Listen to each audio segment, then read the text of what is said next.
রাধে কৃষ্ণ গৌর ভক্তবৃন্দ, সবাইকে অনেক অনেক অনেক ধন্যবাদ এত সুন্দরভাবে আমার সাথে যুক্ত হয়ে প্রত্যেকদিন 30 থেকে 40 সেকেন্ড সময়ের মাধ্যমে শ্রীমদ্ ভগবদ গীতার 1 থেকে 2টি শ্লোক প্রত্যেকদিন শ্রবণ করার জন্য।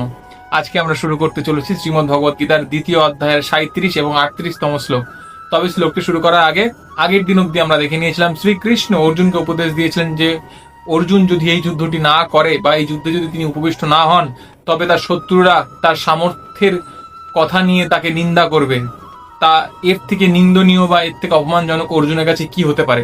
তারপরে অনেক কিছু বলেছে, তারপরে ভগবান শ্রীকৃষ্ণ অর্জুনকে কি বলেছিলেন তা আজকের শ্লোকের মাধ্যমে আমরা জেনে নেব। চলুন শ্লোক দুটি শুরু করা যাক। 2য় অধ্যায় সাংখ্যযোগ। শ্রী ভগবানুবাচ, ভগবান শ্রীকৃষ্ণ বলছেন, শ্লোক 37, হতো বা প্রাস্পশ্রী স্বর্গং জিত্তা বা ভোগশে মহিম তস্মাদুত্তৃষ্ট কৌন্তেয় যুদ্ধায় কৃত নিশ্চয়। যার বঙ্গানুবাদ করলে দাঁড়ায়, হে কৌন্তি পুত্র, এই যুদ্ধে নিহত হলে তুমি স্বর্গ লাভ করবে, আর জয়ী হলে তুমি পৃথিবী ভোগ করবে। অতএব যুদ্ধের জন্য দৃঢ় সংকল্প হয়ে উত্থিত হও।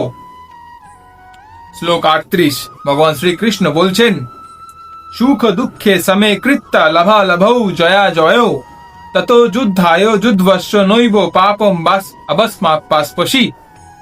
যার বঙ্গানুবাদ করলে দাঁড়ায়, সুখ দুঃখ লাভ ও ক্ষতি ও জয় পরাজয়কে সমান জ্ঞান করে তুমি যুদ্ধের নিমিত্তেই যুদ্ধ করো, তাহলে তোমাকে আর পাপের ভাগী হতে হবে না।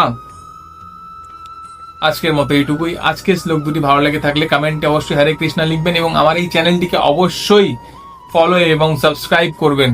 দেখা হচ্ছে এক নতুন দিনে নতুন শ্লোক নিয়ে আপনাদের সাথে। আজকের মতো বিদায়।